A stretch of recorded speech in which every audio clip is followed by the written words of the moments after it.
This meeting to order at 5:30. Let's jump right into attendance. Eric. Here. Joey. Here. Tanya. Okay, there you go. Dane. Here. I'm here. Alex. Here. Dr. Kennedy. Lacey. Here. Kane. Demetria. Kirti. Here. Greg. Okay. Vinay. Here. Pat. Here. Brandon. Here. Awesome. So if everyone could look over tonight's agenda.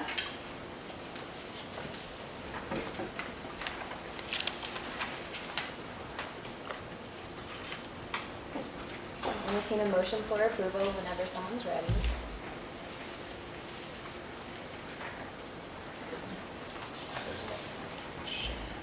Dane.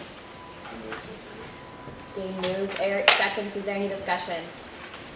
Seeing none. All those in favor? All those opposed? All those abstaining?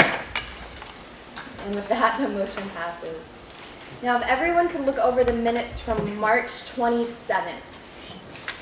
And we will have a motion to move, entertain a motion to move, or Pat. You know what it is.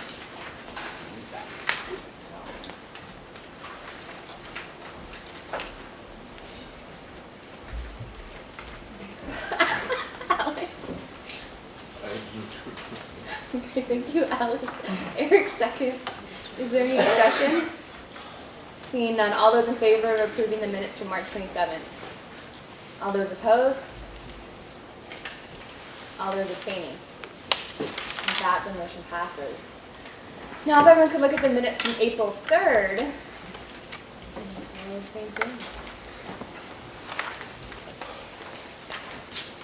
Kane. Move to approve the minutes from April 3rd. Sounds good. Eric seconds. Is there any discussion? Seeing none. All those in favor of approving April 3rd's minutes? All those opposed? Any abstaining? And with that, the motion passes. Now let's start into reports. I don't have any this evening. The first one is on behalf of Tanya, just to let people know Tanya can't speak very loud, so she's still here and wanting to participate, but especially people on this end of the table to be aware, you may not be able to hear her. So, beyond that, there's quite a bit on the agenda. We'll get to that, and I'll share the communication received when we get there, but there was a rescinded request. We did get follow-up. The other one is we did get follow-up from the request last week who wasn't present, and they are here and would like the chance right before we vote to be able to present and share on that one due to a timing piece. But we'll go through the other pieces on there. That's all that I have. The only thing I wanted to update you guys on is that we did have some other funds requests reconciled, and so there was some funding rolled back, which means that we have our budget is now sitting at $21,520 that is left for the rest of the year.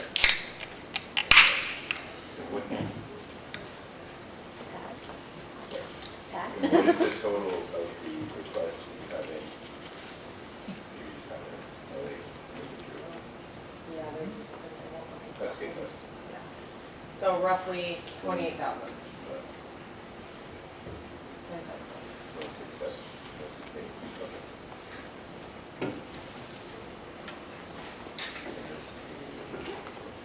This is April.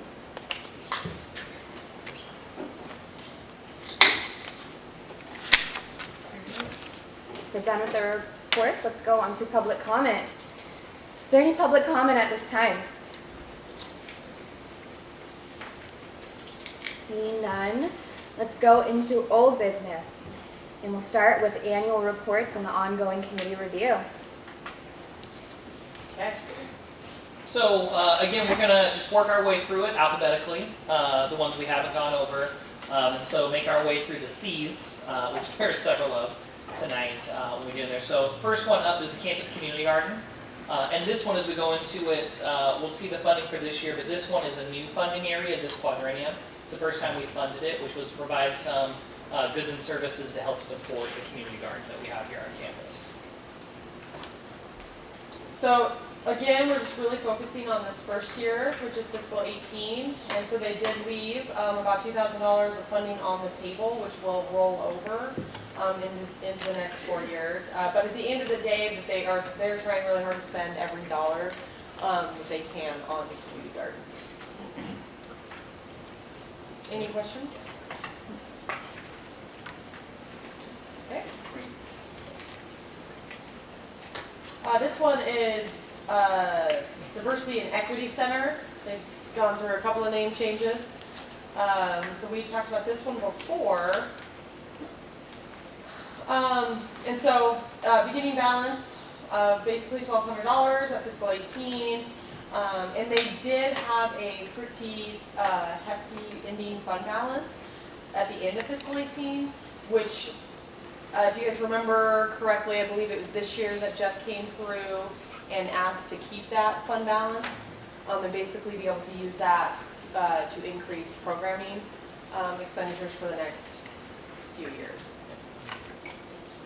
And that was primarily due to vacant position, which is why he came in to request that, because otherwise it would roll back.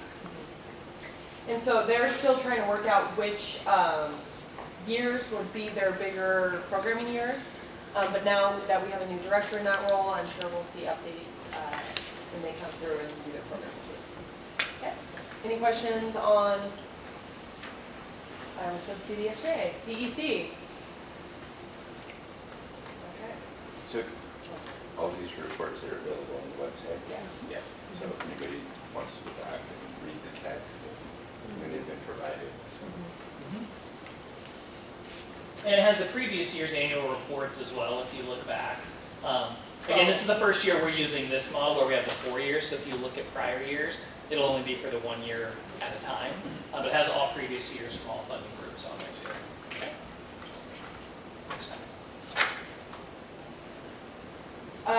This one is campus activities. And so campus activities, I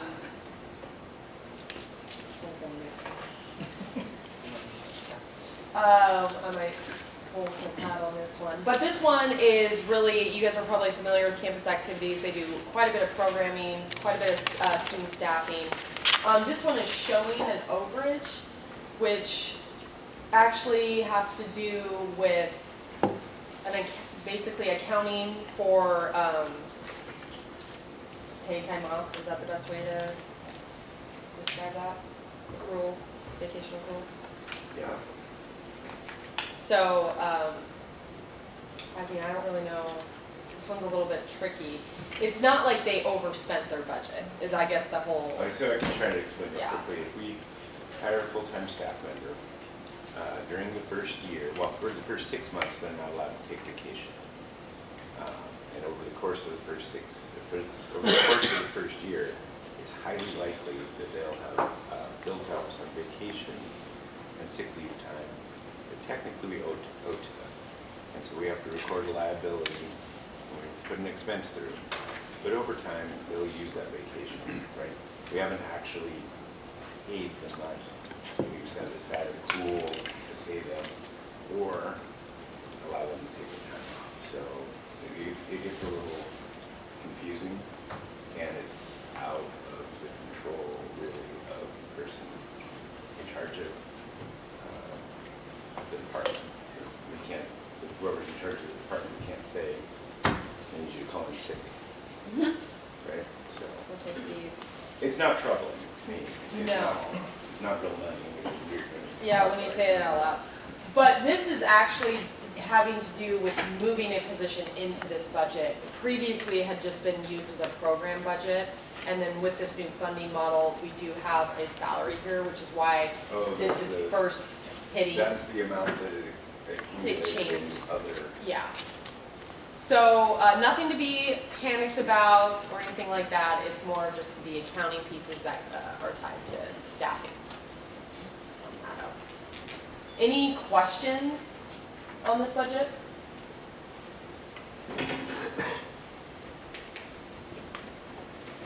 Okay. Well, they do get S&A allocation, but they also get other funding, which is, so they are funded by the sub fee also, so not just the SNA fee. So that other funds received is supplemented by the sub, which means that the professional staff salary is actually funded from the sub fee, not the SNA fee. The rest of it goes to the examination. Well, that's a good question. For those ones.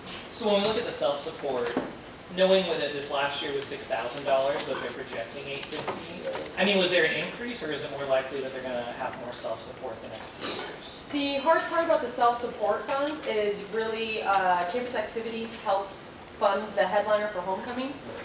And they can't necessarily project what type of revenue they get until they secure the homecoming headliner. And even then, it's just a guess. And so without knowing what they're going to, when they set this, they have not, well, I don't think they have either. But And their goal is not to make money. Yes. Right? The revenue students are paying more than is required. And as far as I know, I don't think there's any other programming outside of big items like that with homecoming or anything like that where they actually charge for outside people to come in and see the show. So that should change, and it probably will kind of go up and down with depending on what they do for the next year or so. Any other questions on campus activities?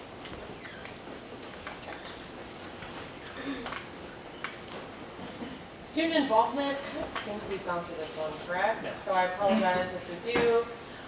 Campus life, or what we term student involvement,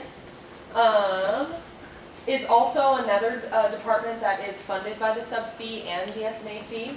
And so the SNA allocation is really intended for the goods and services and student payroll and part of another position, and then is subsidized by the sub fee.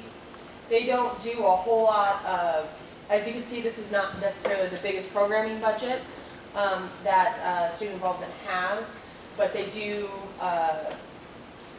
have some student payroll in there. Awesome staff there too. So, any questions about student involvement? Any questions? How do you get one of those shirts? Applications. We have a couple Okay. spots opening, as we're growing. We're developing the engagement department, if you're wondering. Into like club events and travel, as well as club processes, which is like funding. I And like that Brandon's pretending like Dane's asking him this question. this is for everyone. Yeah. Thank you, Keep Brandon. going. Yeah, student involvement's getting some free advertising today. Any questions? No? That's what Okay. I Moving on. This is the sport club's budget. So this is currently sits under the rec center for management.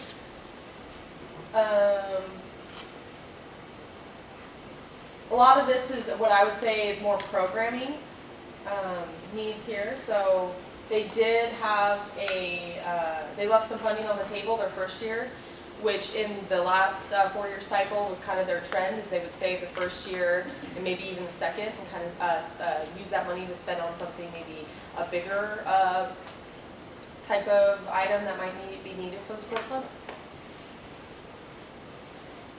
Any questions? Yeah.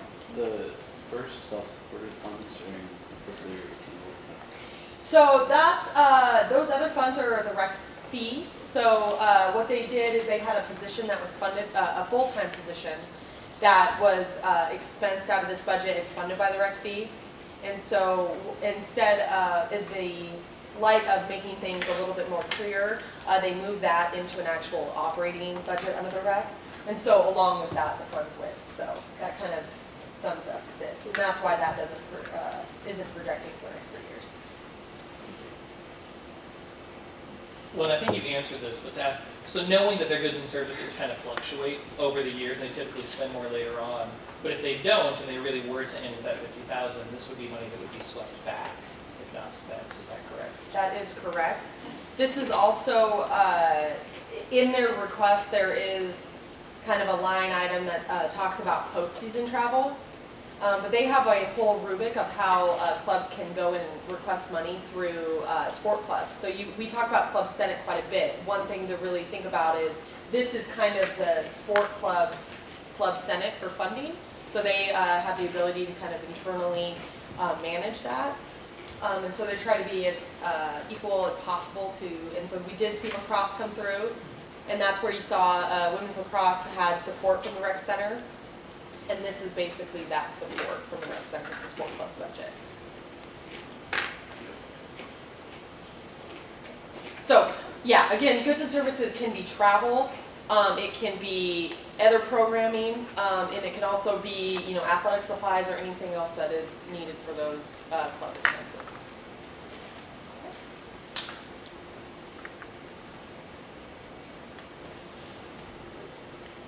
Okay, career services. So this is not to be confused, so career services came in for their West Side counselor. This is a separate base funded area, which is for their peer advisors. And so this is purely student payroll on this end to provide support. I mean, there's a little bit, but you can see pretty minimal goods and services, but it's otherwise students, peer advisors that work in career services. So as it sits now, they did have a ending fund balance at the end of last year. And so they do plan on, well, at least by this plan, looks like they will have funding left over that could be potentially like that. Okay. Oh yeah, and this is the career services West Side counselor. She did her presentation.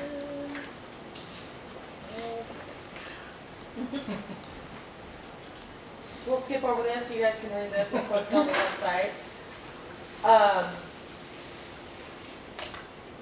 So again, this one looks like it's kind of in the same boat as there was a fund balance available, and it does look like it will carry on for the next few years of the cycle. So at this point, it looks like there could be money rolled back from this area too.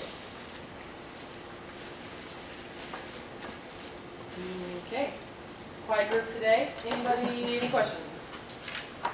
They already looked over all this. They know. Memorized it.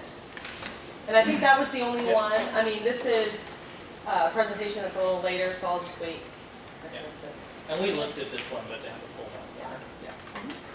Yeah. So now we'll go into voting on supplemental funding requests, and we'll begin with request 1946, the National Tech and Social Science Conference for the Political Science Club.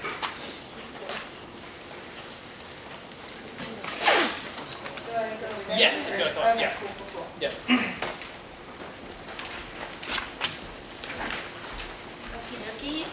My name's Amber Bradsham. I'm presenting for the National Social Science Association, their conference that's going to be coming up here this next week. Originally there were supposed to be 4 students that were going, but I know 2 are going for sure, but one of them want to see if we're getting funds or not before they buy their tickets and everything like that. So there's that. I personally will be presenting, I'm excited about it. I will be presenting on the Chinese import ban on foreign waste products and everything, and kind of about like the circular economy and a lot of the political influences behind it all. And I also am all signed up to be presenting at Source on it too. I also will be able to publish my paper both at the National Social Science Association Conference, and I believe I can do it too at Source, which I'm excited about. But recently I was talking to one of my friends today, and they told me that the other 2 fun things like Club Senate and Student Academic Senate were out of money, stuff which I requested funds to them too. So I'm not sure if I can alter any of that or even my request for funds and stuff like that. Yeah, and it would definitely be probably about 1/3 less in all of it, just because one of the students isn't going. So yeah, and it's going to be covering the flights, the registration, the hotel. We have a couple hotel rooms, and we also have a condo for, I believe that the professors and stuff are staying at too, and one of the students. We need to fit it all in right. Also, We also were requesting too funds for like, is it like food and everything through it, just being a broke college student, you know? But yeah, so are we able to change the funding request or anything on that, or is that a possibility? I mean, to answer that, it's really up to the committee, so they have on there the general request, but they could choose to allocate any amount. Yeah. With Understand. So, yeah. And when you said for sure that there's one student who's not Yes. attending out of it, but there's still, so there's still 3 out of Three, the 4. yes.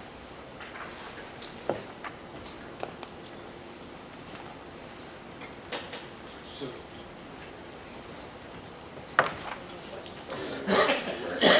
Oh, I also have like a copy of my presentation if you guys are interested in a little bit about the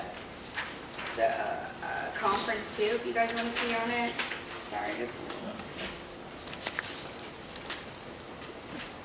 I didn't know I was gonna have access to plugging the USB and everything.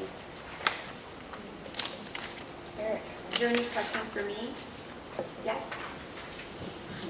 Well, I guess so.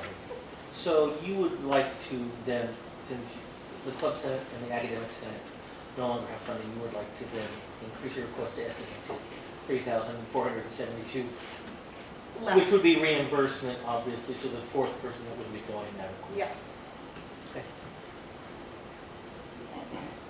precisely. Yeah, good. do we know that you're not gonna get the Club Senate and the SAS, do we know that's a fact that it's not coming? That's what it's We told. did.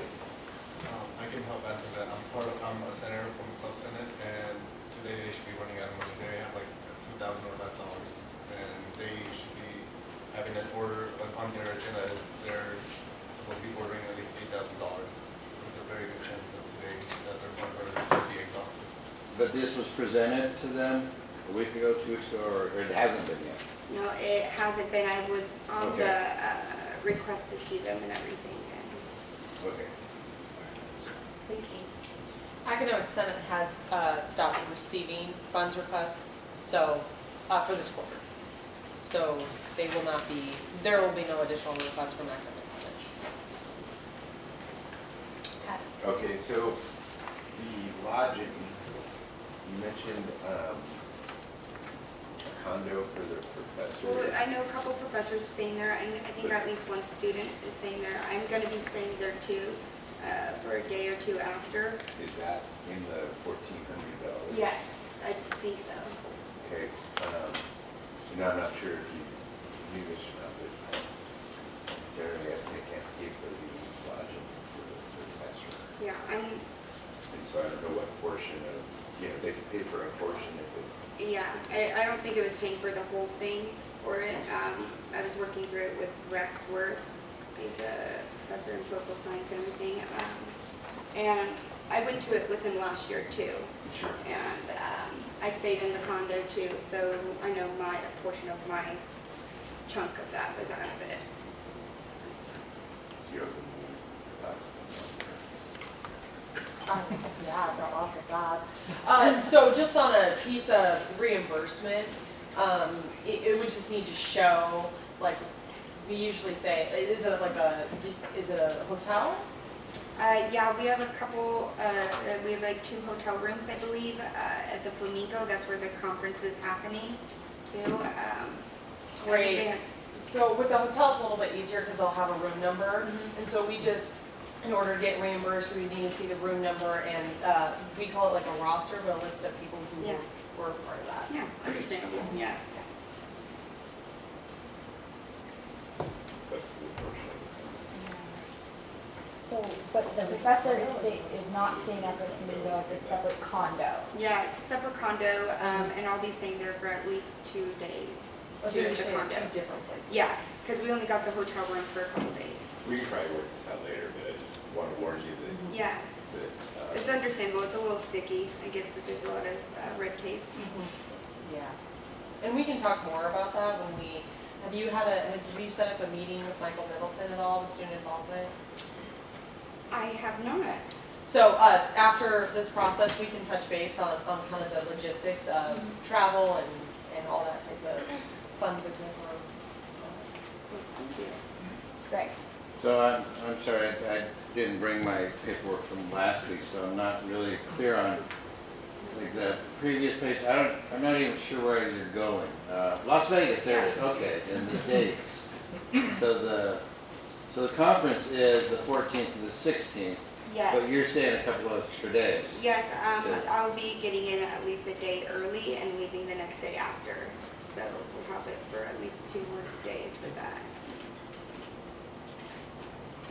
Okay.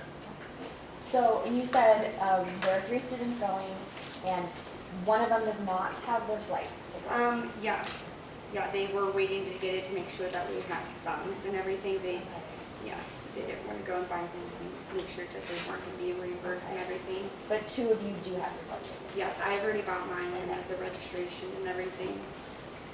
Okay. Yeah. And so you're leaving, Yeah, good. you're leaving in a couple days. Yes, I am. Are there any further questions? Any comments, questions? The only thing I would remind is, again, due to the timing of things, this is on to be voted on tonight. It was just because she was unavailable last week, so she's presenting. So we're actually going to be moving into deliberation on voting on this as soon as the questions are done. So there will be a decision made tonight by the committee. Unless you all table it, I guess. Make sure we do it someplace. Any further questions for the presenter? Thank you. Entering deliberation now. Thank you. All right, so table's open for discussion.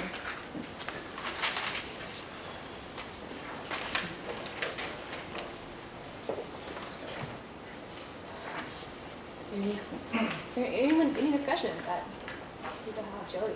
The only part I would say, and I wrote it and then I closed the page, just based surely on the math numbers of that, and it was a 3472. If we broke, which is probably not going to be as perfect, but remove a fourth of that, really what would be remaining is 2604 in terms of the funding pieces for, if we did an equal split of what's requested up here by 4 people and remove that one.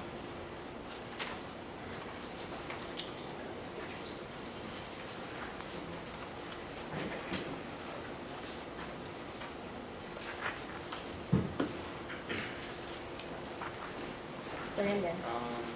I think it'd be a great opportunity for the said students to go. Just the exposure, presenting their own research is great for themselves and their professional development, as well as kind of showcasing the school, especially like their department. Their department gets like all the recognition that they deserve, so I think it'd be pretty cool for them to go to this conference and get some national recognition. Kane? Just concerns in terms of preparation wise, both travel planning and just general preparation for this conference. Like, especially with 2 tickets not being bought yet and ticket and plane prices fluctuating, especially as close as it is to the date of departure. So I'm just kind of concerned that there might be a big fluctuation in what we think might be spent and what will actually be spent, or needing to be spent. Point of clarification, I understood that it was just 1 plane ticket that wasn't being bought. That was on it. No, that's And it's on a reimbursement basis, so, yeah. I mean, that reduces the risk that some different amount could be. Well, the only other point of clarification, and Lacey may add more to this, is just remind everyone with this request and all of the ones that you will be seeing as we discussed at a previous meeting, these were all submitted on time and in advance. It's just due to the timing of when we had spring break and finals and to get them on here is why we're seeing them so close, and some that are going to be coming up, they're going to be after the event has already taken place. So just as a reminder within some of those pieces.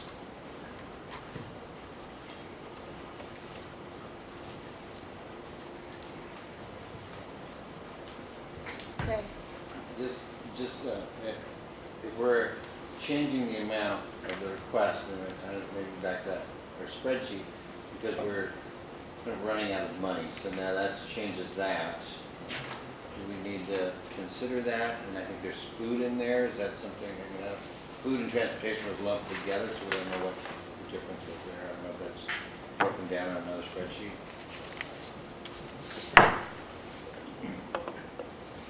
Brandon? I agree with Greg. I think we should be kind of more mindful of the budget. Not saying we'd be super nitpicky, but then they didn't express like there was a true need for food. And I think maybe when we're looking at allocating funds, we think like 2,600. And so I think they would cost how much for food and transportation? 832. I would kind of be thinking about maybe. I disagree with that assumption. I think the presenter did say that food would be, as a college student, the extra money, or extra money would be helpful to them for food and transportation. Sorry, no offense, please, I think we should fund the event because this is, it's something, as I'm thinking, is a new request. It's not, a request that wasn't the word we used, but something new, just something different requesting money from the SME. I'd like to make a motion that we approve $2,604. Brandon seconds. Is there any discussion on the motion at hand to approve $2,604? Seeing none, Well, I have one thing I'd like to say. On the topic of food, the committees have always shied away from it. With probably most, the intent is really to spread out the amount of help that they can give to the number of groups. And I realize that the people going on this trip are college students, but I'd like to point out that all are college students by the nature of the committee. So it's up to you. You already know I'm going to abstain. I just want to point out that you might get yourself in a little bit of a pickle when the next group comes. is there any further discussion on the motion? Joey? I'm going to say this knowing that it's slightly not on the motion, but as a point of information. If we were to do without the food part for the three of them, it would be $19.80. So it's about a $600 difference. You take out the fourth person going.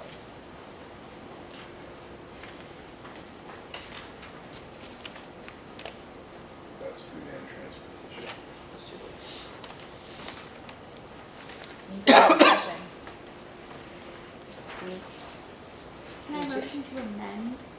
Not yet, or do we have to vote and then amend? Well, and I would say for the point of information, if the amendment is to change it to the lower amount without that, then I would really recommend we vote on this and vote no on that, and then propose a new motion of the other piece. Okay. Is there any further discussion? Seeing none, all those in favor of approving the full amount? All those opposed? All those abstaining? With that, the motion fails. Is there any further discussion on the request? Nice to meet you. Motion to allot $1,980. 1980. Demetria moves, Kane seconds. Is there any discussion on allotting $1,980? Seeing none, all those in favor? All those opposed? All those abstaining? I thought the motion passes. All right, cool. So 1980. For request 1946, right? Yes. Yes. Yep.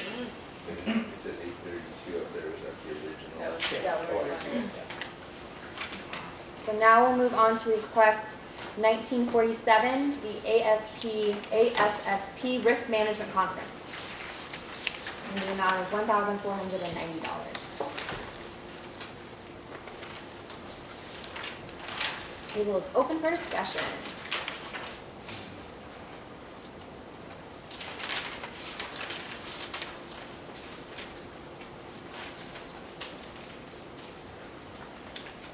Joey? The only part that I would put out, and I know I believe discussed it last week, but that one of the pieces they have is that food is on there based on the SMA vote. They were upfront about, they had food in the request if we were to allot it. Kane? I think too that they came to us and this is something that, for their academic success as well as their professional success, that they get these certifications at conferences like these, and that's not, something that they can do just in general. And I know that Central has a risk management certificate program, so I'm sure that this would overall just be a benefit to their academics. Brandon? Yeah, I also like to add, they haven't gone to this conference before, or they've gone to the national state professional ones, but this one's different because they get offered the certificate and at this one, so I think this would be pretty incredible for them to bring back to the school and for themselves professionally, heading into the professional field.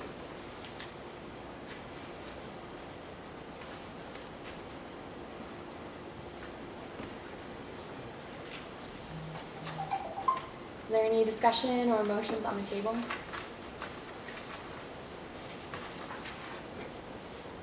Oh, yes. Well, I'll just word the question. Alex was asking me to do the math to subtract the. Someone else saw that. Or did I say listen? The funding request minus the food would be $12.40. Eric? I'd like to. Oh no, I lied. I was looking at the wrong one. I totally put in what we just funded minus $770. How much $770. is after the reduction of? They requested $14.90 because they had cheaper flights, which is part Oh, of the reason. okay. Yeah. So their airfare and other pieces were considerably lower as what they presented last vote. It was originally $25.40. So I would like to make a motion that we approve that amount, $770. $770. Eric moves, Dane seconds. Is there any discussion? Seeing none, all those in favor of approving $770? All those opposed? Any abstaining? With that, the motion passes. Okay, now we will move into supplemental funding request 1950 for the McNair Research Travel.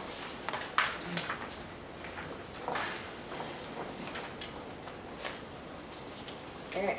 I'd like to make a motion to fund their airfare, their request of $1,800. Kane seconds. Is there any discussion?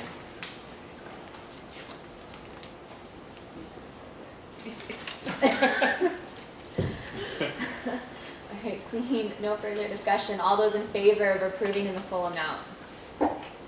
All those opposed? Any abstaining? And with that, the motion passes. Now, we will move into old business subsection C with the services and activities fee policy and committee review. So again, I'm sure everyone spent the last 2 weeks looking over the policy diligently. Really, the plan tonight is to go through if there are pieces, and I've had a few pieces that we discussed last time that I'll revisit, and a few pieces that I know Shelby and I touched on earlier today. We'll go through if there are other parts of the policy that we want to discuss as a group or make any recommendations on edits or changes within there. And then my plan is after our conversation tonight in any pieces, I'll go through and draft what those changes may look like and then bring it to the committee either next week or the week after for you all to look over and let me know how that looks before we proceed forward. So given that, I'll just kind of go through what we have on here.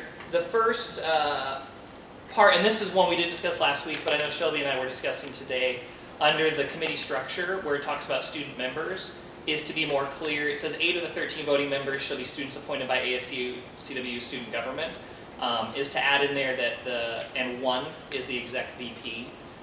There's been confusion in the past thinking there are only 8 when there are 8 appointed and the executive VP is an ex officio voting member. So just to add some clarifying language so we know that there are 9 student members within that. I don't know if anyone has any other thoughts on that. Great. The other part that is under the student representation, and this one, I'm gonna really open for everyone, but I think getting some feedback from Kane, since you're the one who does the appointment piece in your role.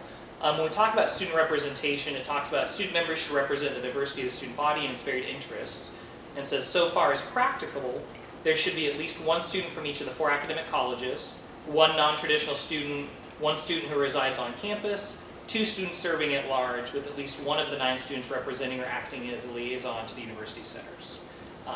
Which again is intended, and again says, so far as practicable. The part that's really in there for me is when you say 2 students serving at large, really gives more of an impression that each of the 8 pieces are, 1 is this college, 1 is this college, 1 is this. When in reality, I believe, and this is where I'll let Kane fill in, we've tried to get the diverse representation, but it has not been, this is the CAW appointee, this is the CAW appointee, this is our on-campus appointee within those. So I still like the idea of having some, trying to get that diversity, but I don't know if you want to add on how that process works for student government. So, and that's the thing is that in working with Alex in the transition last year, that wasn't something that was apparent to me when making those appointments, as well as that they're supposed to be appointed by June 1st. So there's a lot of things in there. We'll get to that. Yeah, we'll get there. Yeah. But there's a lot of things that I think we, at least with student government, have tried to follow to as best as we possibly can. And at least something that was a conscious effort in my mind, however, is not something strictly enforced all the time. So Joe, you're right in that it's not a specific appointee like being from one college or another on campus or not. It's just is. And so I was actually looking at it earlier today, and it is worth the bigger conversation of potentially having specific seats for specific areas versus not while respecting the diversity of the university. And so I think it's a good conversation to have. I guess my concern with the colleges being included is that this is the student's fee, and I think it would be remiss to not talk about or more elevating diversity and equity here instead of the rights of the colleges, because we don't actually represent. The student fee doesn't come from the colleges, it comes from the students, so I don't find them specifically important, but someone non-traditional, people that live on campus, just my opinion. No, I'm not. You okay? Then we have to have a definition of what non-traditional is. Well, isn't it above the age of 25 or something? We don't have it written. Yeah. Anyways, I'm just I guess the college's representation, I don't think needs to be on the same I do.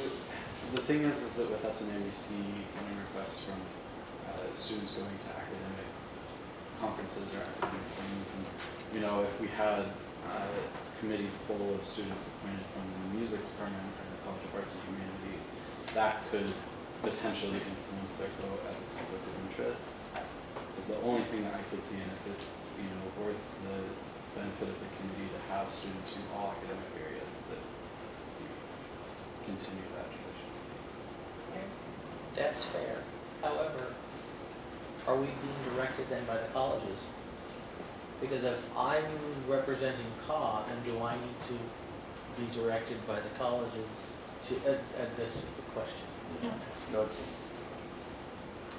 My take on this is really trying to make sure we have a committee of students with diverse backgrounds and interests, not they're representing College of the Sciences, or not that they're representing the university centers.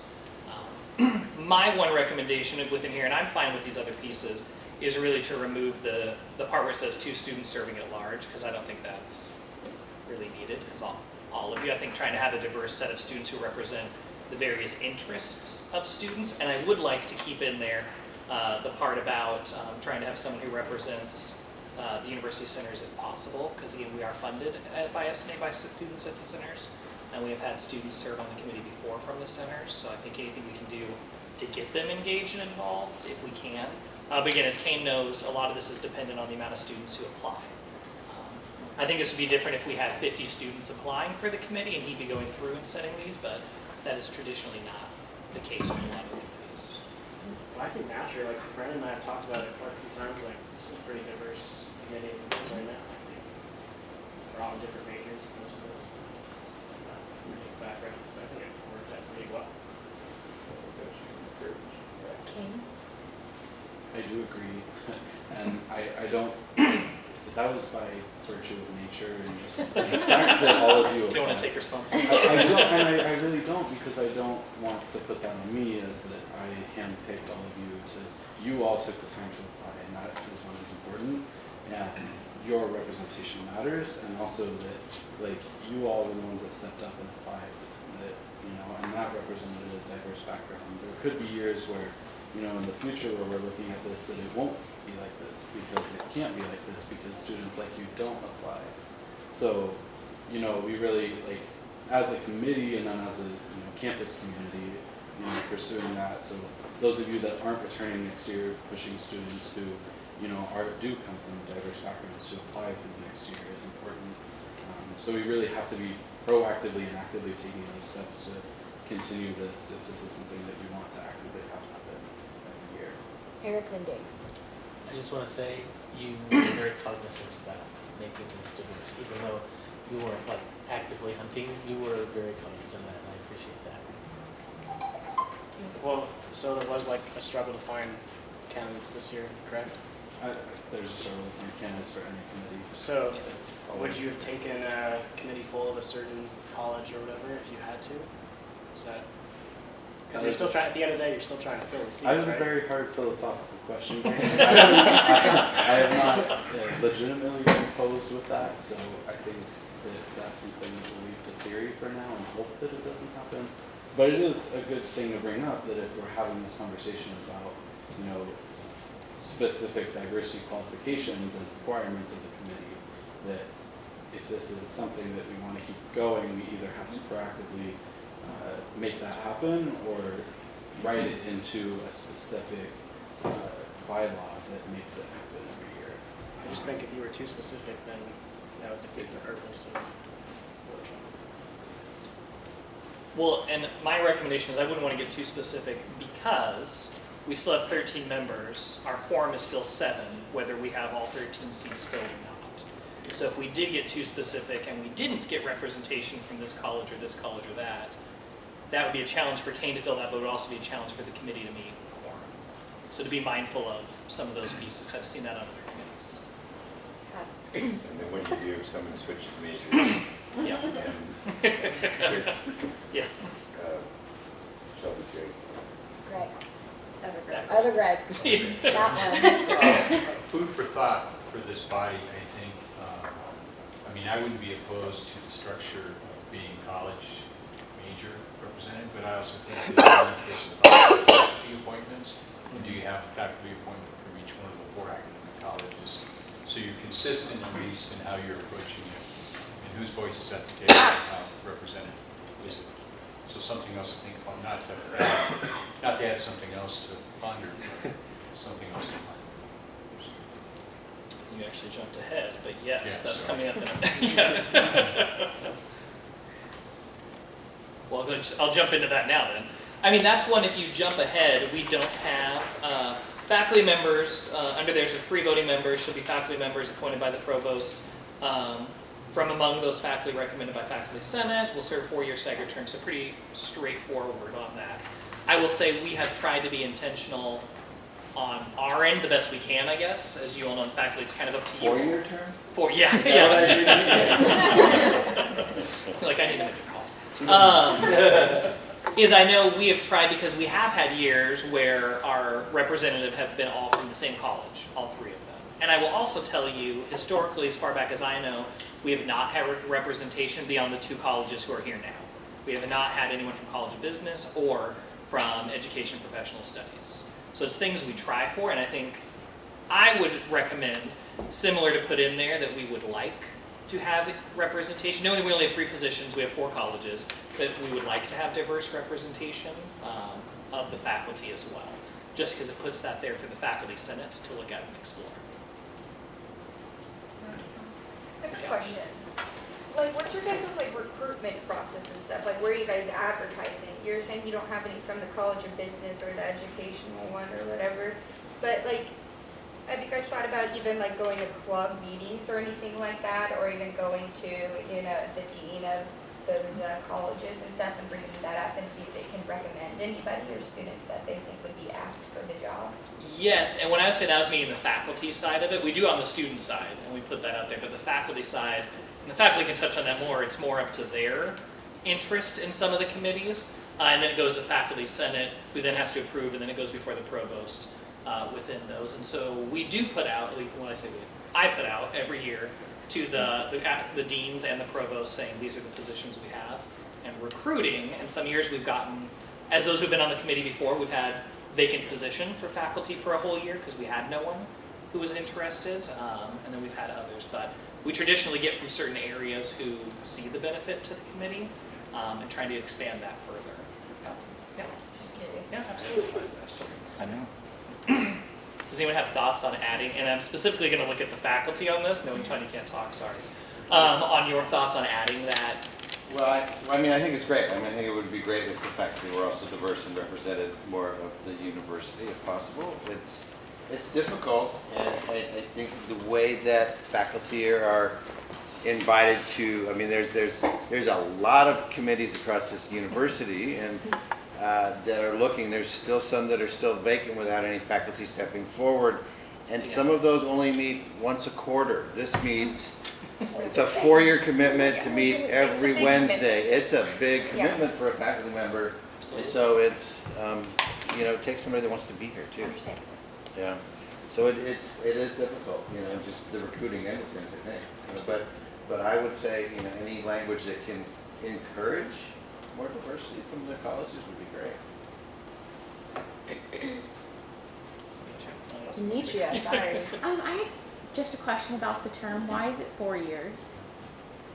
I believe, and again, faculty can touch on that, that's most of the appointments for most of the faculty. I know the other ones Okay. that I advise are also 4 years for faculty, so I believe that is standard for most of the faculty appointments for faculty committees. I don't think it's standard necessarily, but I think it has to do with the funding cycle of this. Right. Well, the reason I wanted that is because our funding cycle's only Right, been because this for a then little while. then the faculty members at least in one overall. Audit council's 4 years. So then, you know, the overall, the bigger picture thing. They just want to trap you. Martin's got one more year left. Not these guys. Yeah. You get filled They in. tried to warn me. Yeah. Okay, I'll work on some wording on there. The student appointment one, I know we were discussing this last time as well, where it says prospective student members will be interviewed, and I'd like to say may be interviewed by the executive VP.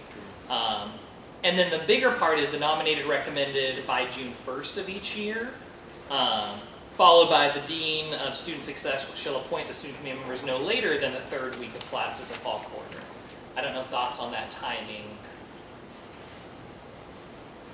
Because I know that has been a challenge that we have not met that with the student appointment pieces on the exec VP being able to make those by June 1st, knowing that's when they come in. I don't know if Alex had his hand up first, but then he put it down. I mean, not to add more, but I know we had discussed whether we wanted to have some sort of summer work in between. And so I don't know if that would affect when these would need to be approved by and when we would need to start getting people signed up. So something to think about. Yeah. Okay. I agree with that the whole summer thing, as well as like, you know, we got into the committee pretty quickly in this year. Like it was a blessing that we had as many students apply as early as possible. That we had a willing committee to step up fully in those first couple of weeks. You know, and I agree with Joey on the may be interviewed because, you know, if I had to interview every single student that applied to be on committee, every time would be full of meetings.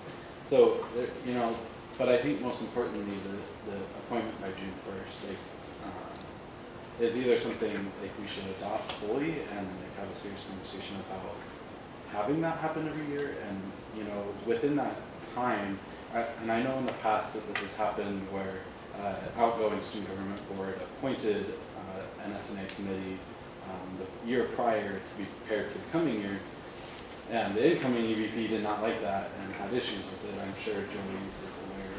And so, you know, that I think is fault of whoever decided to not consult with the incoming, you know, office member.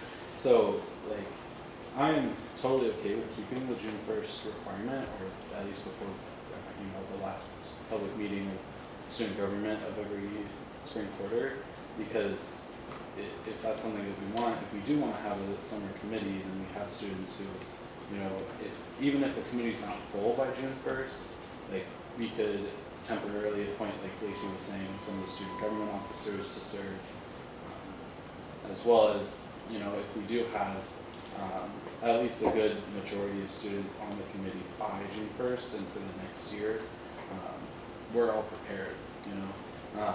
There's sometimes, I was at least very stressed at the beginning of the year, like worrying about appointing all of the students, you know, and we had one seat empty for the fall quarter, and that to me even was like, well, we could have done more.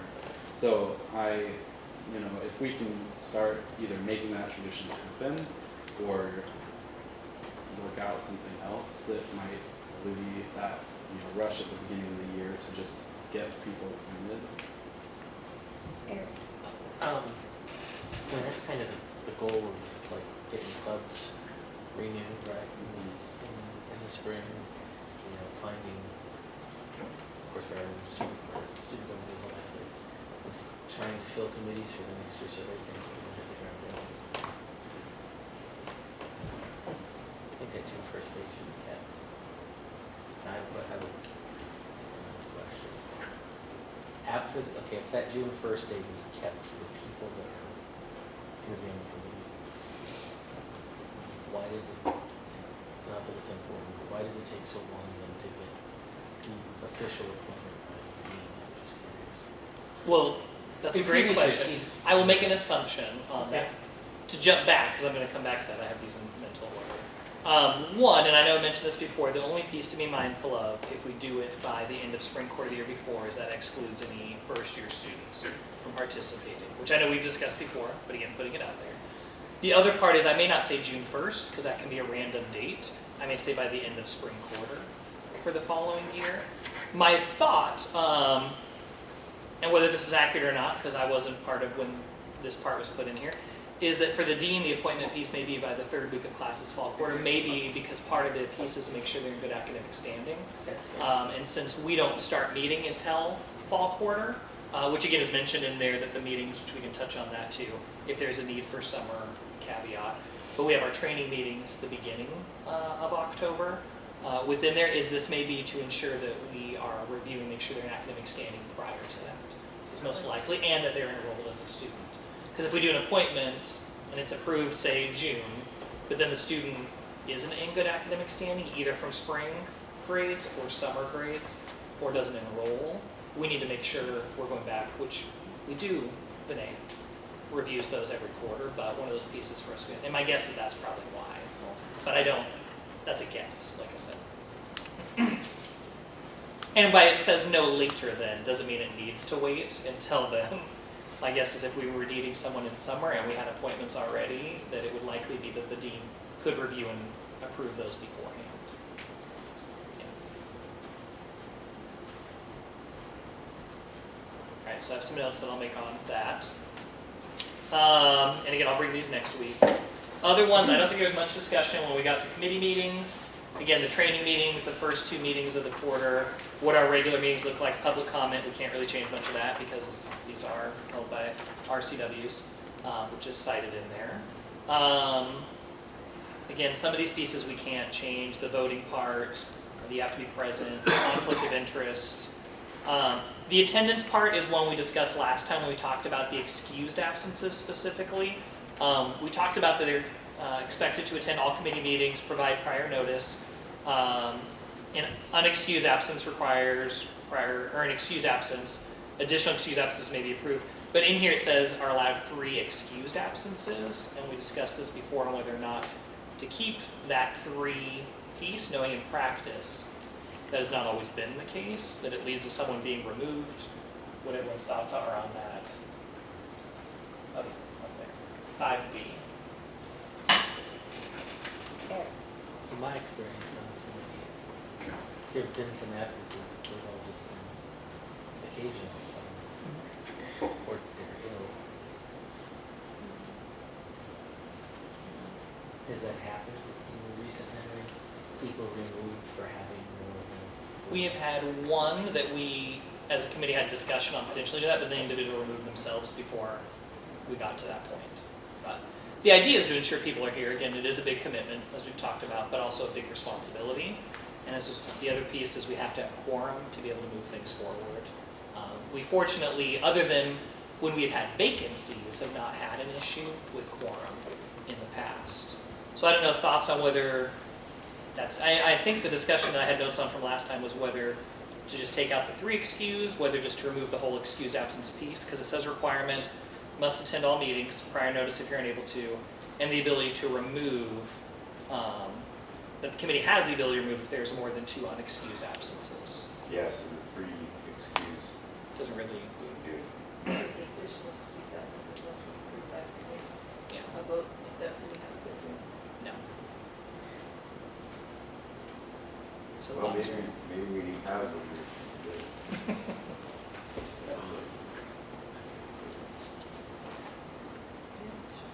I, they're kind of like wearing the, Yeah, add a number. Eric? I mean, it doesn't happen very often. Does it have to be changed? Well, the part I would say, let me rephrase that, it hasn't come up as an issue. However, for example, we have had several people on the committee who have had 3 or more excused absences this year. Has not led to an issue that we've had. But these were all things noticed in advance for time periods or for monthly requirements and things like that. So it has not led to an issue in terms of quorum and participation, but we have had individuals who have had more than 3 excused absences. Dan? Well, shouldn't a removal be based on unexcused absences? Is that what we're Yeah. clarifying? Yeah. Okay, so why don't we just change it to, or take out The 3. yeah, and just say, So I may keep the definition excused absences, but just say an excused absence requires prior notice to the committee, the chair or advisor, so people know what yeah. excused absence is. And then C talks about the unexcused. Yeah. That's covered there. Greg? Do we want to define the time period? Is that per quarter, per year, per 4-year term? It really is. Sorry, Yeah. I feel like someone's trying to find a loophole out there. No. I've already exceeded mine. Yeah. I think that's a good point. I think it is intended as a year, but that is a good point to put in there. If they have more than 2 unexcused absences per year, that we have the ability. So I can add that. Okay. For the sake of time, I'm moving on from that. The next one is one that Pat had brought up when we get to the reserve fund, under section 6, where it says the SA reserve fund shall maintain a minimum reserve balance of $1 million. I don't know if you wanted to retouch on. Well, so, this is my opinion, and I think the question would be why do we want to keep that much saved up? If we had a really rough year or a rough few years, I can see that we want to have 1 year's worth of supplementals saved up. But $1 million seems kind of excessive. There's no debt. I guess what is this year's supplemental? Well, I mean, last year's 300 is 250. So, to me, I would try to put it at something that would ensure a year or a year and a half or 2 years worth of available supplementals. Because if there was a downturn in enrollment based on the structure of many of these programs, it's all staff costs. And they're difficult and painful to get out of. The first thing that would be cut if there was a budget problem would be supplementals. So by trying to keep something in there, sort of, give you a way to get through a couple rough years. Just to me, a million seems too. I think last time we talked about this, we also talked about the allocation to the sub and the rec, which is 850,000 if I remember correctly. So we threw out a couple of numbers that were all lower than a million. Okay. So if we did a couple of years, would $500,000 be more That could be 2 years. sufficient? I was just gonna ask, 'cause last Tuesday we talked about what it used to be and it got moved up to a million. It had been $500,000 until 2006. Before, at some point in the 90s, it was more. Of course, you can do some inflationary stuff with it. But up until, well, those are the numbers. You reckon. Well, I think we talked about the actual debt policy, didn't we? So, We changed the policy. and yeah, so since that changed, the sub and the rec fees combined have to have 2.4 million in their reserve account. And so if you read this, then we're saying, well, tack on another million to that just in case. And that 2.4 is like 1 year's mortgage payment. And it's a prudent thing to do. Yeah. But why would we have some amount like that here with 8% mortgage payment? Is the basic premise for economics. So to me, a number smaller, somewhere between 0 and 1 million would be acceptable. in my Very opinion. clear. So just to But it clarify, should be something rational that people can understand why, right? so just to clarify, Yeah. this was originally used like just in case we had to make building payments, but we don't need that anymore because there's this other fee that's taking care of that. And so now it's just kind of like hanging out, not doing anything. I think its purpose has become somewhat obsolete. Okay. Or what is the intent? Sorry. Yeah. And maybe there is an intent, but maybe clearly defining what that $1 million intent is. So if we reduce the funds to $500,000, say, was that additional $500,000 that we just took out, what does that go to? It doesn't go anywhere, but it could be put to use by the committee. Yeah. Like a supplement? Yeah, yeah. Well, and that's where I would change how this is, because again, the question would be, let's pretend we're all not here on the committee in a few years. We're going to be in the same boat of looking at this and wondering, well, why did they pick $1 million and what was it for? Is to say if whatever amount and then add in there as emergency reserve funding for the committee's use for supplemental funding. Yeah, that would be good. Anytime I see a big number like 1 and then all zeros, I know they just grabbed a big number. Let's reduce it down. $500,000. Well, I would put it on there for the draft that's going to go before you all. Again. And then Lacey will explain it to you that. That retiring program. No, I will explain it, and I've already had that conversation. Eric, This is a question for you. Oh. Okay. And do you know their thoughts on it, feedback? I don't think we will have a problem getting it through. This has not been discussed in feedback. But I don't think this is going to be a big volatile thing. I think it'll make sense to them. And, the idea of the SNAP is to collect money from students and spend it on those same students. Within that And same so- year. In our things. Let's use it. That's a good idea. And so when you think about it, if we're bringing in 7.2 million a year, you know, I mean, we already have this million, but we would have to save 1 million of that for this. Kane? So, just like hypothetically, we get this $500,000 every year, so would that just be like added for supplemental, would that be added? Yeah. It wouldn't be every year. Yeah. So We it's would one-time maintain- money. We would maintain 500,000 in this reserve fund. So there's a reason why. Okay. Okay. Most of the other ones I'll go through that I had were ones that are mostly procedural because they don't match what the university actually does. in terms of like the regular June meeting of the Board of Trustees clarifying, because that's not always in June, for timeline of approval for fees. And then adding in there, again, changing the name Budget and Finance Committee. And some of the pieces, when it gets to the administrative pieces, like I talked about, no later than the end of the first week of spring quarter, but it has to be done by the end of March. Don't really match up since those are the same week. I'm gonna make those changes already and then include the updated PBAC procedures in here that we have. But other than that, I didn't have any other notes that we had discussed as a committee or brought up. Are there other pieces anyone has looked at or had feedback on? That Eric hasn't. I just know something that I had discussed with Lacey being, this committee's purpose tends to be geared towards supplemental funding.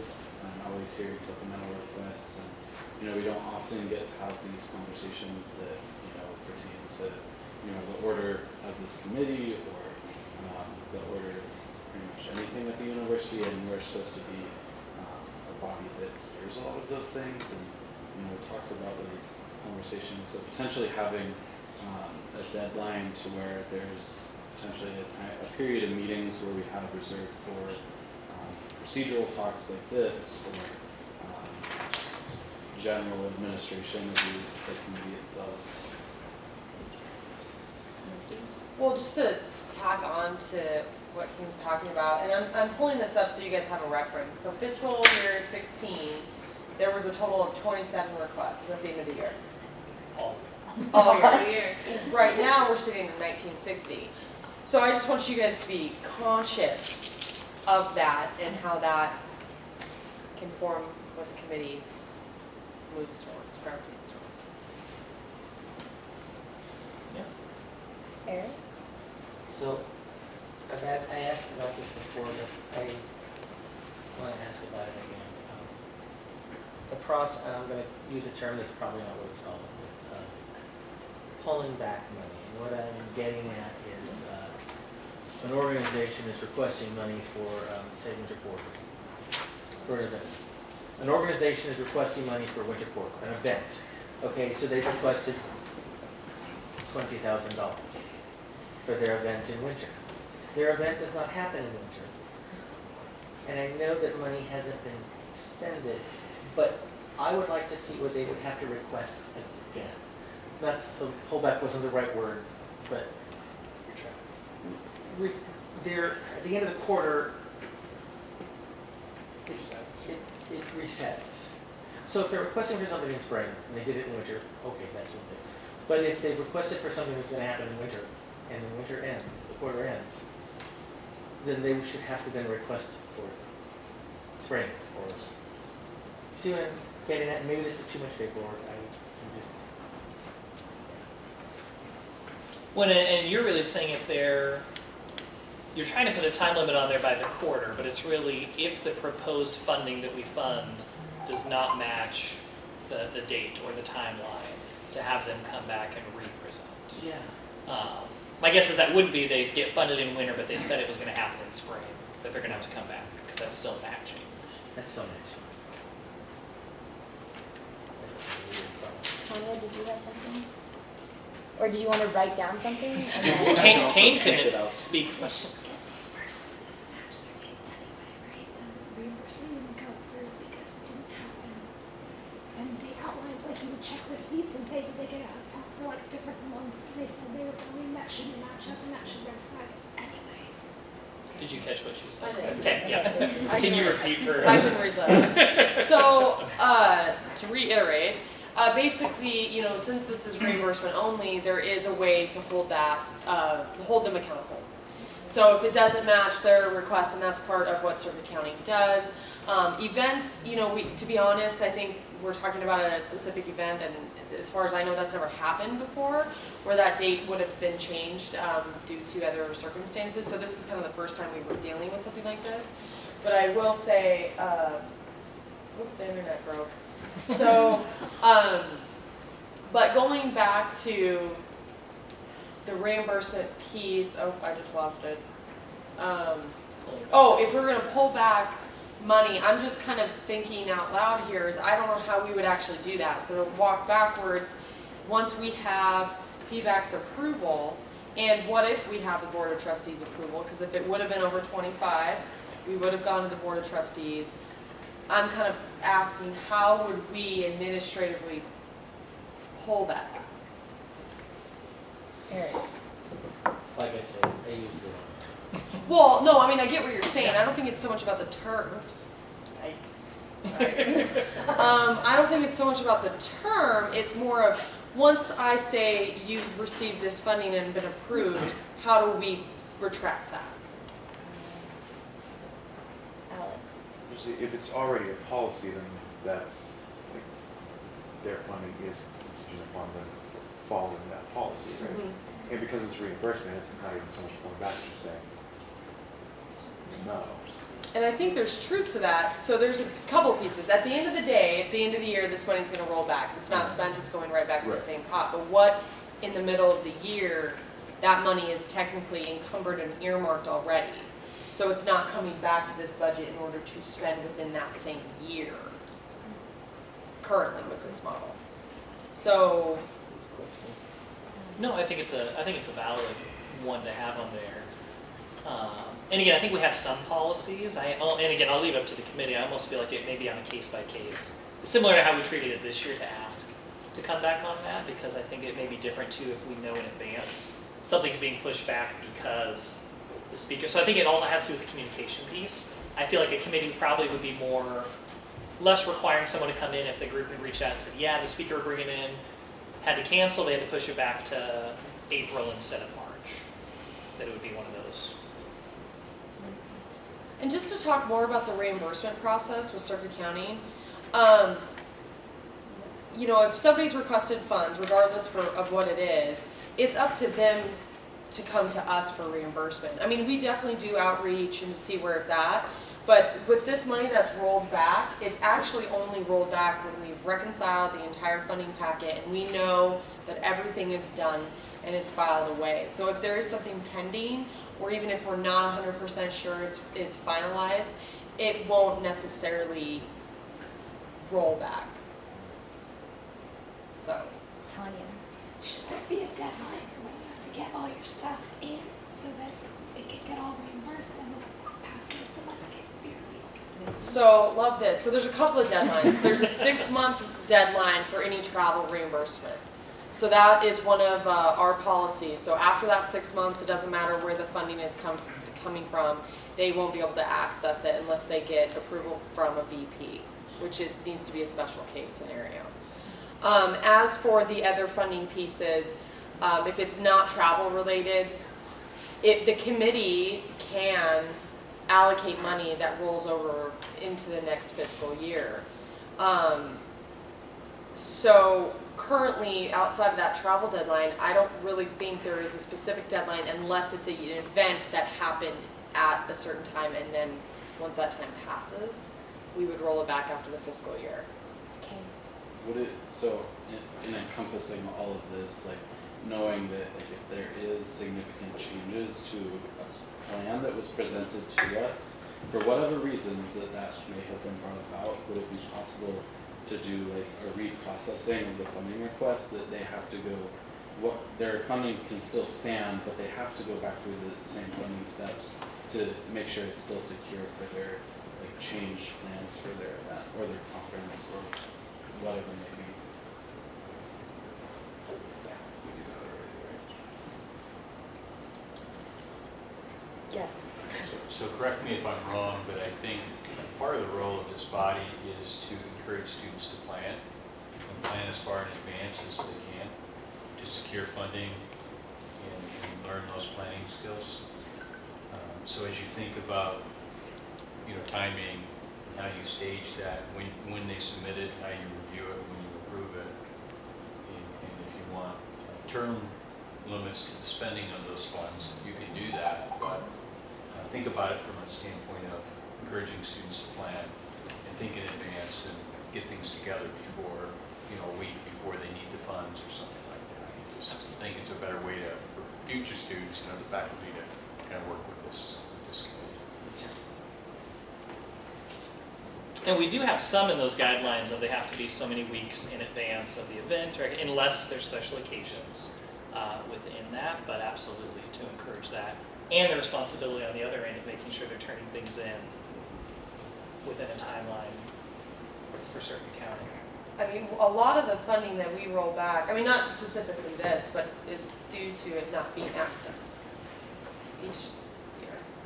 So, Any other pieces on here? Again, I'm going to go through and draft it and bring it, we'll say, well, give me 2 weeks. And then I'll have it in a physical form so you all can look and make sure what I have in here is accurate with what we discussed, if there's any others, and then I'll send it up to the dean.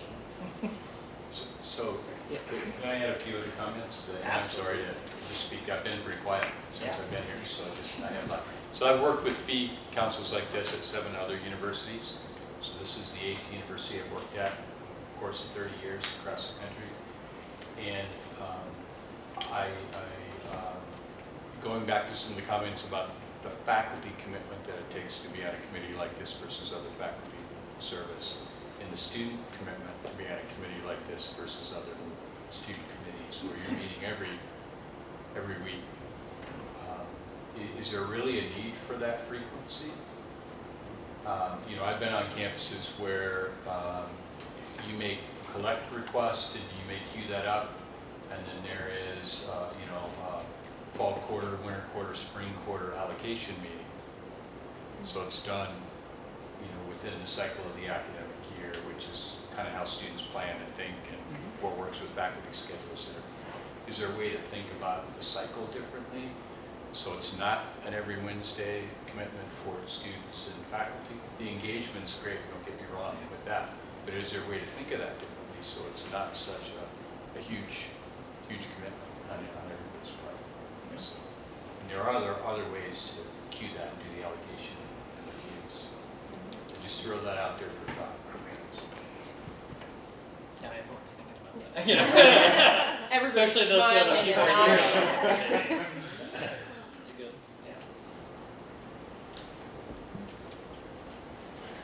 Kind of change that, but why do we hear a proposal and then the next week why don't we vote right after we hear the proposal?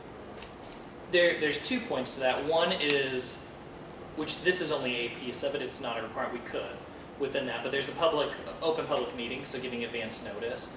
Part of it is also specifically so that way any of us, but more specifically Kane, has the ability to bring any of these back to student government to get their feedback on. And so we have the ability, or if there are questions asked, that they need to get additional information or feedback on. So it's to allow for more transparency, but also more intentionality of what we're discussing within it. And really, again, since Kane is really here as the liaison to student government to get their feedback if there are concerns or issues or questions within some of those pieces, to be able to get that and bring it back when we then deliberate on it.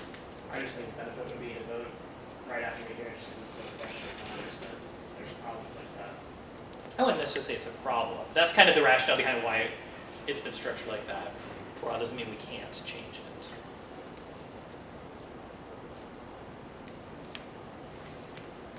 Are there any further comments on our guidelines and our policies? All right, seeing none. Joe? This is not a comment on that, but since moving on, given the fact that we're all here, and then we have a few more pieces, and I apologize for those coming up, I would recommend that we take a brief recess for people to be able to do this and do what we need to before we go back into that. Would be a recommendation. Eric? I make a motion for a 5-minute recess. Kane seconds. Is there any discussion? Seeing none, all those in favor of 5-minute recess? All those opposed? Any abstaining? So we'll see you back here at 7. So, we are going to jump into new business with subsection A, base funding program reviews. And the only one we have tonight is the Violence Prevention and Response Coordinator.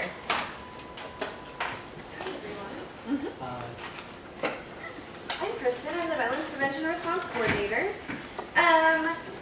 So the funding that you gave to this position just goes straight into my salary and benefits. Any programming programming fund, so I work in the wellness center, and so any of our programming that we do comes from our student fee rather than, or like our wellness center fee rather than any of this. So all this funding goes straight into my salary and benefits. So thank you, I appreciate it. Gives me a job. So I have a lot of things here. I didn't know what would be helpful. So just so you know, Marissa Howlett, the director of the Wellness Center, was supposed to be doing this presentation, and then she had an urgent thing to run to, and so I'm just kind of winging it, and so I can answer any questions you guys have. I wanted to start off with telling you guys specifically what my job is. So I don't know what's up there. So this was a thing that Marissa created, which was really helpful. So this talks about how in the past we, last fiscal year, we reached out to 161 students who experienced harassment, stalking, domestic violence, sexual assault, or other forms of power-based personal violence. But the year before that, we provided outreach to 93 students. And so the numbers keep increasing, and so this funding helped create a fully dedicated full-time position, and so I am the first person who has held this position. And I know that there might be a discrepancy in the funding for that first couple of months because it was supposed to start in July, but I was not hired until September, so there's like a discrepancy there. So part of my job is to do all of the prevention and education for the campus community, so that includes staff, faculty, and students. And so I have a couple of reports. My end of the year report from last year that includes some programming and then some random presentations that I did throughout the year. And then I also have fall and winter program reports as well. I don't have enough for everybody here, but you guys can share. And then I also have, I don't know if this is important to you guys, but I also have a list of all of the trainings and conferences that I have gone to, the presentations that I've given throughout both years that I've been here, and then any other random assignment or task or side thing that I have done. And also, just so you all know, any professional development and trainings and things that I have done like that did not come from the funding here. It came also from the Wellness Center fee. Yes. With the dedicated position now that exists, do you think that is part of the, has helped, has made an increase in people reporting?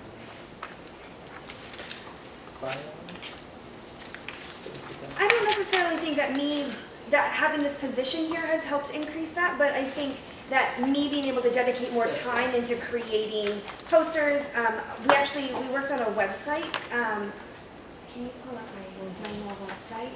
So I helped create this. You just continue. It's our We Care website through CWU, and so it's essentially trying to be a one-stop shop for anyone who has any questions or concerns about violence prevention or response. So we have information on reporting process, data. We have information on how to help a friend, and it takes them to other links on dating violence, sexual assault, etc.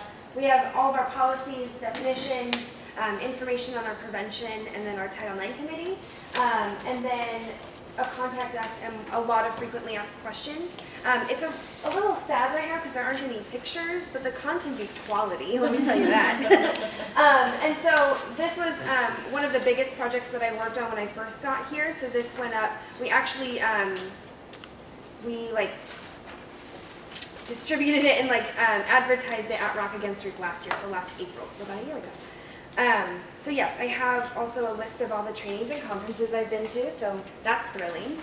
But then I also have all of my response numbers, so that's all the programming side of things. I also have, so on this first one that I'm going to pass out, this is the outreach that was done in fiscal year 16, where we had 46 students.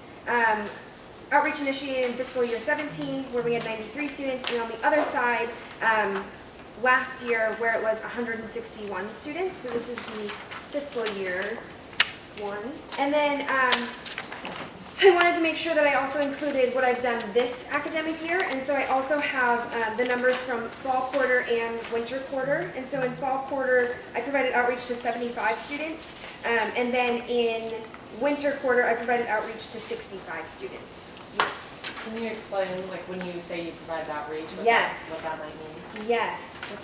So when I receive a report of any type of sexual violence, so that could be through a police report, behaviors of concern, an incident report in the residence halls, or a student just walks into the office, what I'll do is I'll provide an email and I just say like, hi, my name is Kristen. I received a report that said you may have experienced some unwanted behavior. I'm really sorry to hear that. Just so you know, I'm confidential. If you want to talk about your resources, reporting options, I can walk through that with you. Meeting with me is optional, but I'm here if you want me, that type of thing. And so when I meet with a student, I go through, I'm completely confidential now that there's an RCW where campus advocates in Washington State are confidential. And so I have them sign a release of information and a consent for services form. And I basically just listen and support them in whatever might be going on. And so some of those things that I can do for them is I can get them connected to other resources, which usually I send them to either counseling, either on or off campus, or to Aspen in the community.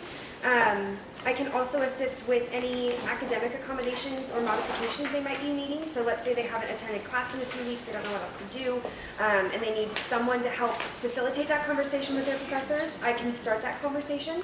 I can also help with housing requests, so if they don't feel safe where they're living on campus, I can help facilitate a move. What else do I do? I do a lot of things. I also help with the reporting process, so if, I give them their options of reporting on campus through the investigation process and rights and responsibilities. I can also give them the option of going to the police and going through that process off campus. If they go off campus, I would also refer them to Aspen because there's a limit as to what I can do off campus.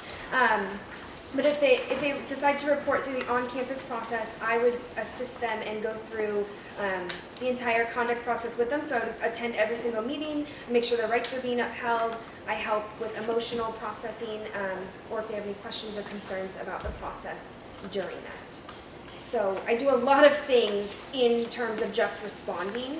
And I also, Marissa wanted me to share specifically the amount of hours that I've worked with students. And so last year when there was 161 students, we documented 219 hours and 45 minutes. And so that came to roughly about like 5 hours a week. And part of that might not be completely, well, both numbers might not be completely accurate because when we document time, we don't, in the past, we've accidentally forgotten to document the time that we spend in conduct meetings. And so it may not accurately reflect how much time we've actually spent. But then in this academic year, so fall and winter, I've spent 149 hours. And that's a little bit more accurate with the conduct hours, but not as accurate as it probably could be. That was a lot. Who has questions?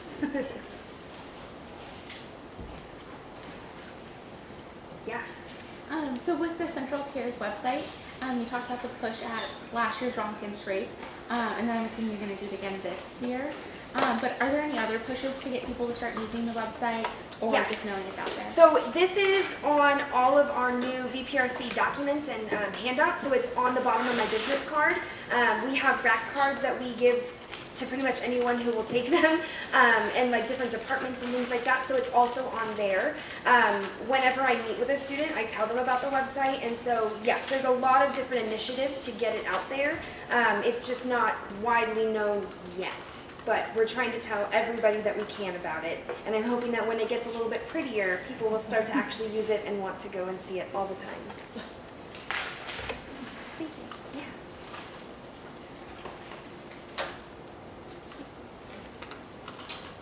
Thanks for paying for me to be here. Thank you. All right, so next up, we have supplemental funding request 1949, the ACDA 60th National Conference request. I'm actually going to pull up a different sheet. There's two different sheets, the Excel sheet. Oh, it's the Excel sheet. Oh, got it. So hi, good evening. I'm Angel Martinez, and this is Tiana Shipward. So we're here to present for a little a reimbursement for for Tiana, and there was another gentleman that was sitting there earlier named Keenan, and they both attended this thing called the 60th National ACDA Conference, and ACDA means the American Choral Directors Association, and basically it's a large networking of choral directors who may want to teach in the choral classroom or maybe professionally in churches, or just ideas for composers and many type of different gatherings like that. And so back in February, beginning of March, they attended the conference back in Kansas City, Missouri. And they're not asking for $2,142.06. They're actually asking for $1,608 with 1 cent. She has some spreadsheets too. It's the same spreadsheet, so for those who are maybe squinting, can look at those for yourselves. So basically, the two attendees spent $1,608 with 1 cent. Basically, there were flights that came to $643. As for gentleman Keenan, he was $369. Tiana was $274. Tiana also paid for $144.69 for the hotel room, $161 for 50 cents for the airport shuttle from here to SeaTac and back to Allenspring. Keenan paid $82, and Tiana paid $79.50. To go to the conference, they had to make these membership dues that allowed them to have an account available through the American Choral Directors Association.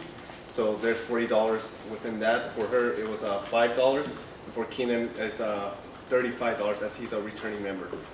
And for the conference registration, it's a total of $458, $229 for each. And for transportation, while in Kansas City, the total was $160 with 82 cents using Uber and Lyft. Do you want to elaborate on that? Why you use that? Yeah. So near the conference, this is a huge conference. There was like probably 50,000 people there. So hotels are really expensive. They were like $200, $300 a night in the city. So we decided to get a very inexpensive hotel. That was for 4 nights. That's like ridiculously cheap. And we had to offset we got a cheaper hotel, but we ended up having to use Lyft and Uber, which has a kind of large total, but when you think of the fact that most people were spending $200 a night for hotels or $300, it's not that much. And yeah, that's all I'm going to say about that. Can we pull up the PowerPoint results? You want to talk about the conference stuff that you did there? Okay. Okay, so we went to the American Choral Directors Association Conference. Next slide. So the mission of the American Choral Directors Association is to inspire excellence, to promote educators and conductors, and there's a lot of performances and compositions, and a lot of music advocacy happens at this conference. So this year, the ACDA sent 2 members. We've sent more in the past, but just the timing of the year and other things that were happening, we just had a very low percentage of students who could afford to go. So Keenan and I chose to go to the conference, and part of some of the things that we were able to do is we went to different sessions. I did some on like treble choir curriculum, what to have your choir sing. I'm going to be an elementary music teacher, so next year I'll start resident teaching, and I was really interested in what children sing, what is appropriate for their age level and their progression. Some of the other cool things, there was a lot of choir performances. I spent a lot of my time in the performances instead of the sessions just because I felt that watching conductors was more important to me. Also, John Rutter, who is a very famous composer, was a keynote speaker, and I got to meet him and talk to him, which was a really cool experience. And it was a great opportunity to network with people. And I'll go into that a little bit more in a minute. Okay, so here's the here again is the price. We've already gone over this. That's lays it all out on how much it costs. And then these are just each thing. Yeah, I'm gonna leave it. You shaded the economy. Yeah, we did. That was our very cool little housing situation. We had registration. This was the total for lifts and Ubers. A lot of it was just to and from the convention center, as well as to and from the airport. Yeah, and we were having to travel back and forth. And I also want to state that Keenan and I, the other person, we always Uber together. Even though it says separate prices, we just split who was paying for it each time. Okay, so it was, as I had already mentioned, it was an valuable opportunity. We got to meet prestigious choral people, and one really cool experience that I personally had was, so last quarter, Central's Women's Choir performed a piece by Jocelyn Hagan, and I got to meet her, and I actually purchased one of her pieces, and now this quarter I'm going to get to conduct it in the spring concert. And so I've been able to actually have phone calls with her since then, and just talk about like what inspired her to write this piece, and just like other things. She's really into women's empowerment, and so at the end of this month I'm going to be conducting the piece for the Music Nova concert, which is all about women compositions. So Dr. Gary Widener, who's the head of the choral department here, wanted to have a female composition being conducted by a female conductor with an all-female choir and female instrumentalists. We're going to have a drum in it, and 2 pianists, and they're all going to be female. It's going to be really great. And I'm really excited to be able to do that as well. So I don't know if you guys know this, but Central has a lot of videos on Facebook or on YouTube of chamber choir performing. Sorry, I know him from my practice on it.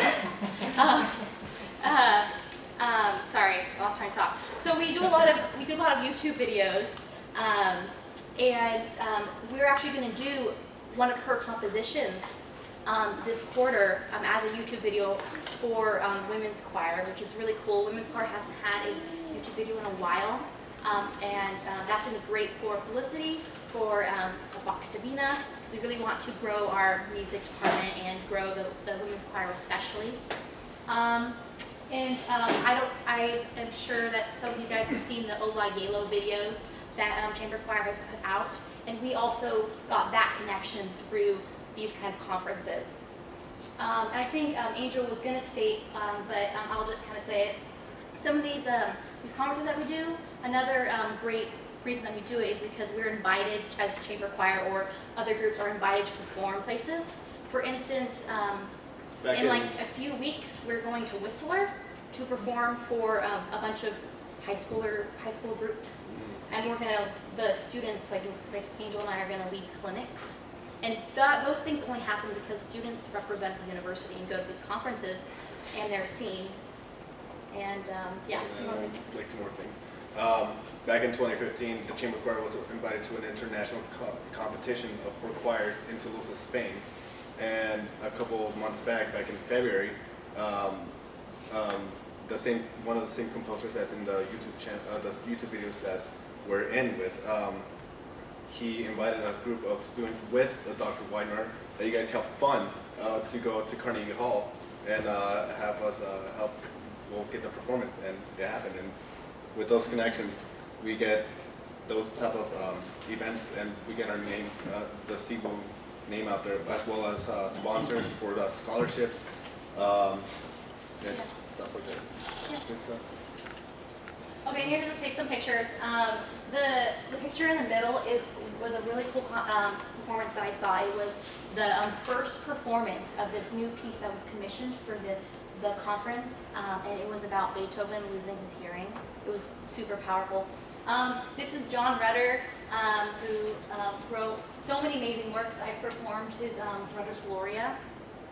And they also had this wonderful legacy choir performance where they had people from all over the nation who have been conducting or been retired for a number of years to conduct this legacy choir. And this man right here, I never say his name right. I think it's like F. Eli. I don't know how to say it. Yeah, I don't know how to say it. I'm sure Dr. White would correct me as soon as he heard me say that. Anyways, that was a wonderful experience for me to be able to see those conductors, because I'm going to be conducting, and to see like 10, 15 conductors who have been around for forever. And that was just like a novel experience for me. Yeah. I know we rambled a lot, but any questions? Demetria.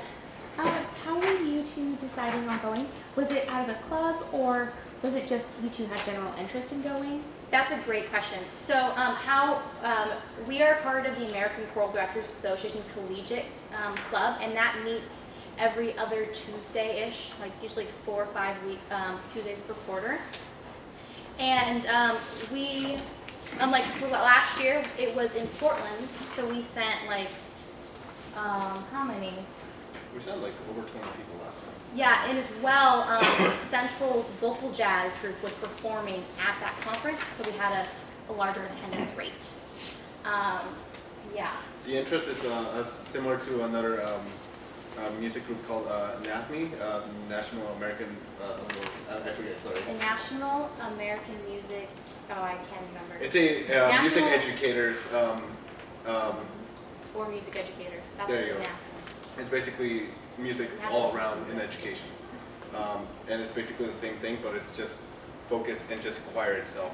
And the interest is because we're choral majors. And we would like to give our future students the best experience they can ever have. Because at these conferences, we learn a lot of things that they do not teach in classes here. Like that we may only get like one class a quarter or something like that, just like choral method class. In those conferences, you get repertoire, you get tips to help your choirs better, tips to improve your growth in class and enjoyment for your kids. Just stuff like that that gets us interested. And I would also say the reason why we have such a low attendance rate this year is because 2 weeks before, many of the vocalists were going to Carnegie, and they had to choose one or the other just because of the pricing. You know, traveling to New York and traveling to Kansas City, they're expensive, especially when you're a student. Yes? And it was the two of you that went to Kansas City? No, it was her, and there was another gentleman that was sitting there earlier. He's actually He was presenting. He's actually now presenting the same thing at Club Senate because we were also on the agenda there too. So. And then did you go? Did the two of you that went to Kansas City? Did you also go to Carnegie Hall? No, neither of us went because we decided to choose one or the other just because of price, you know, and being a student. And I chose this conference because I figured it would be a better experience for me to network rather than just go and perform. Also, at first I was a little sad about having to choose one, but I just felt that this would provide me with resources that I would use when I am a teacher next year, and I could potentially use some of those networking resources to like call teachers and be like, hey, like I need help with this. I don't know how to teach this.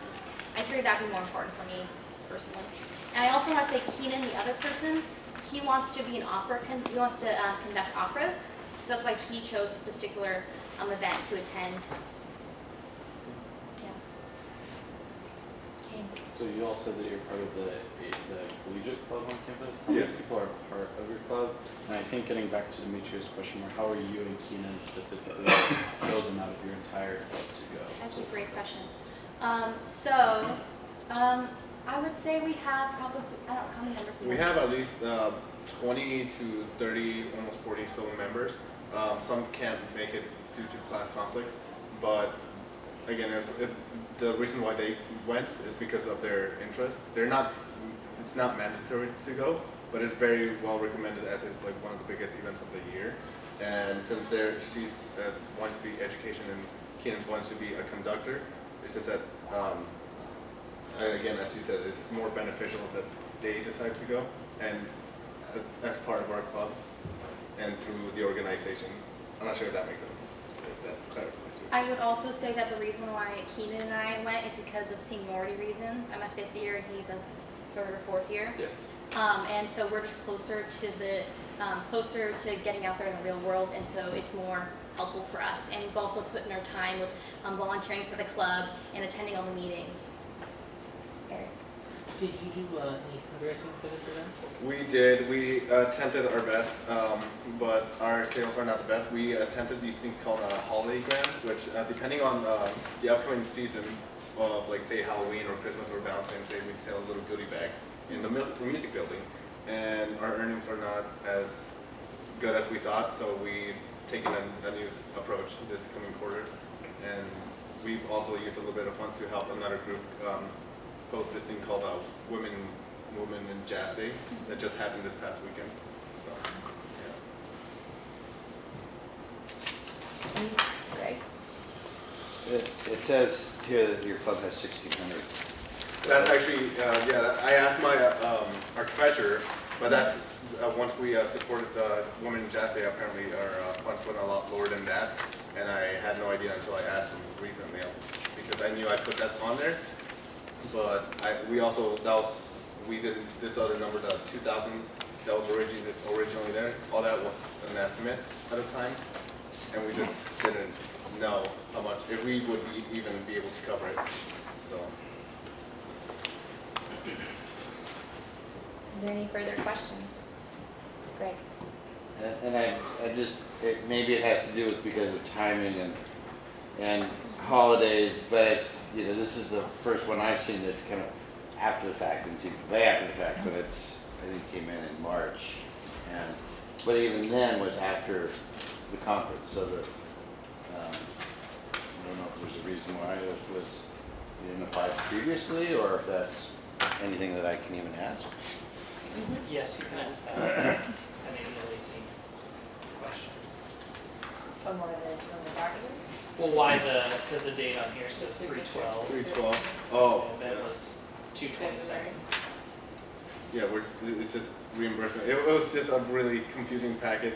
I'm also the center for the club, and I had no idea on training.